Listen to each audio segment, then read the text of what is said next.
When John was a 7-year-old boy, Father told him that God only has one church in Uganda. All other churches are fake, Father said. When John went to church on Sunday, the priest warned him never to listen to sermons from any other churches. All other churches are fake, he said. John believed Father. John believed the priest. He thought that if he disobeyed them, he would be disobeying God. But it was hard for him not to hear sermons from the Seventh-day Adventist Church.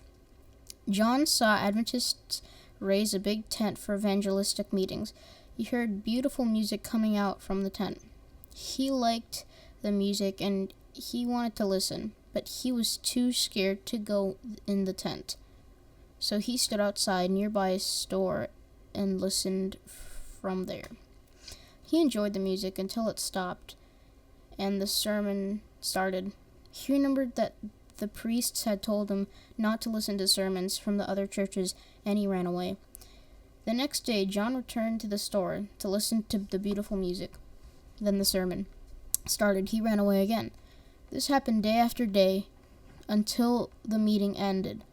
A short time later, Adventists raised the tent for more meetings. John returned to the store to listen to the music. Sometimes he accidentally heard parts of their sermons.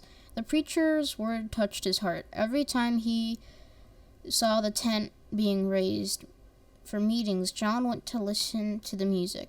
Several years passed, and John found that he also could listen to beautiful music on Father's radio at home. He spent many hours listening to the music. One Saturday morning, John was at home, alone, listening to music on the radio, while washing his clothes for church on Sunday. Then the music stopped, and a sermon began. John rushed over to the radio to turn it off, but when he realized that his hands were dripping wet from the washing his clothes, he couldn't find a cloth to dry his hands. He didn't dare touch the radio with wet hands. The radio belonged to Father, and he didn't want to damage it. He left the radio alone and was forced to listen to the sermon. The sermon was about the Sabbath. John listened with great interest. The preacher read the Bible verses that showed the Sabbath was on Saturday, not Sunday. John ran to his bedroom for a pen and a piece of paper. Even though his hands were still damp, he carefully wrote down every verse that the preacher read. After the sermon ended, he ran to his parents' bedroom and grabbed Father's old Bible. He went to see if the verses from the sermon really were in the Bible. He opened the Bible to Exodus 20 and read, "Remember the Sabbath day to keep it holy. 6 days you shall labor and do all your work. But the seventh day is the Sabbath of the Lord your God. In it you shall not do no work." Verses 8 through 10, New King James Version. He read other verses. All the verses matched what he had heard in other sermons. This was no fake. Father's Bible showed that Saturday is the true Sabbath. After the day, John listened to Adventist sermons on his radio. Every Saturday morning, he wrote down the verses and checked them in Father's Bible.